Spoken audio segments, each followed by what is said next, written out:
on Channel 7RW. A very good afternoon to all our viewers at home.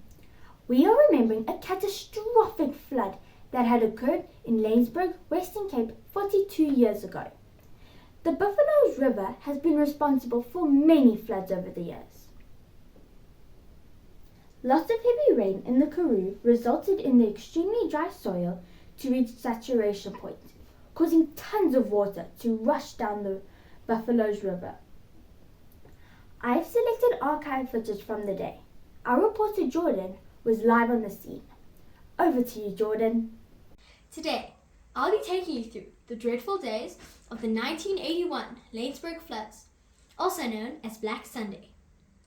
On the 25th of January 1981, 184 houses were destroyed due to the heavy rains which flooded the Buffalo River. According to rescue operations, only the very top of the roofs could be seen due to the immense water levels.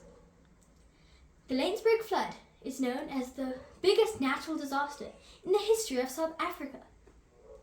104 people died in this fatal event, and 72 of the bodies were swept downstream in the abnormally swollen river and were never recovered.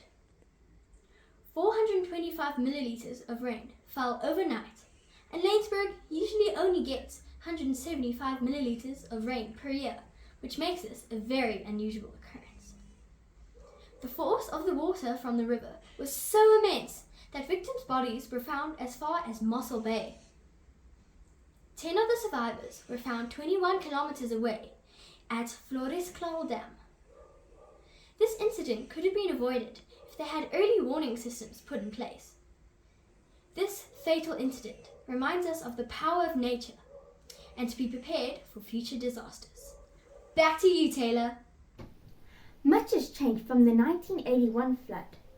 There was loads of rain in 2014, but it wasn't so bad. Let's go over to Kiana for the full story. Over to you, Kiana. On the 9th of January 2014 at 8:41, another flood struck in Lainsburg. But this time, the crisis was not as bad as 1981.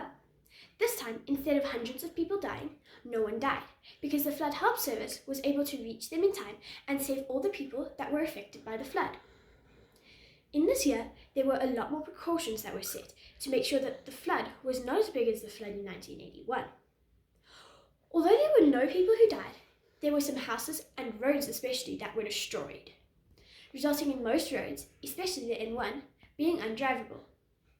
This event happened because the Buffalo's River flooded due to too much rain.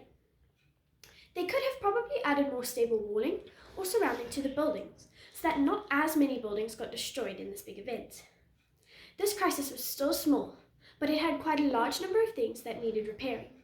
And even after that flood, and considering no one died, they still added more precautions to make sure that this did not happen again. 9 years later, thanks to technology, South Africa's weather service can predict severe weather, allowing people to evacuate, therefore saving loads of lives. Remember, be safe. This is Taylor Hampton signing off.